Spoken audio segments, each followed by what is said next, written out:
Kamusta mga Exile? Gamers here.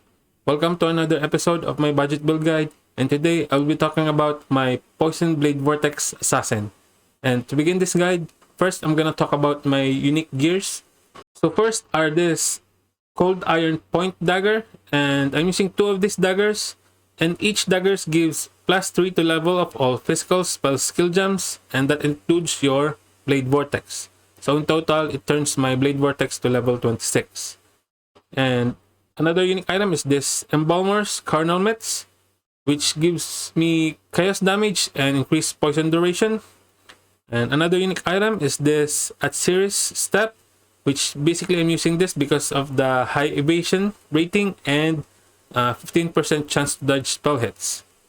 And lastly is this Angel's Harmony, which gives you tons of crit chance, and I anointed this amulet with Corruption, which gives me increased chaos damage and increased effect of Wither. And for this, you're gonna need 1 crimson oil and 2 black oils. And yeah, those are my unique gears.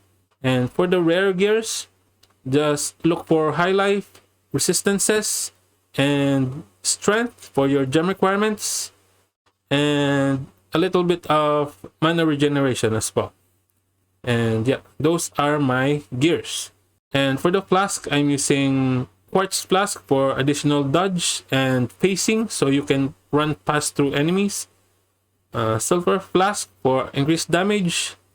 Atsiris Promise for extra chaos damage and life leech.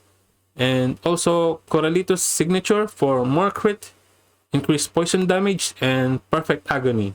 And for the gem setups on my body armor, I'm using Blade Vortex with Void Manipulation, Wild Toxins, Deadly Ailments, Unleash, and Unbound Ailments. On my gloves, I'm using Wither, Spell Totem, and multiple totems, and Val Blights. And on my dagger, I'm using Dash with Second Wind and Plague Bearer. On my helmet, I'm using Vortex with Hex Touch, Despair, and Temporal Chains. Now, Temporal Chains basically makes your poison last longer. And on my other dagger, I'm using Cast when damage is taken with Immortal Call and Summon Flame Golem.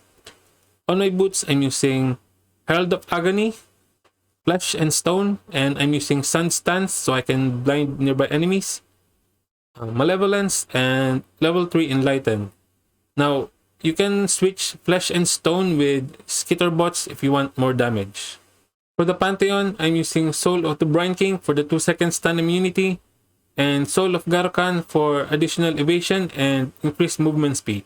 And for the Ascendancy, I'm using Assassin, and I'm using Noxious Strike and Toxic Delivery, which basically gives you lots of poison damage. This Opportunistic for more damage during boss fights. And lastly, this Mistwalker, which gives you elusive buff on crit and also increase the effect of elusive.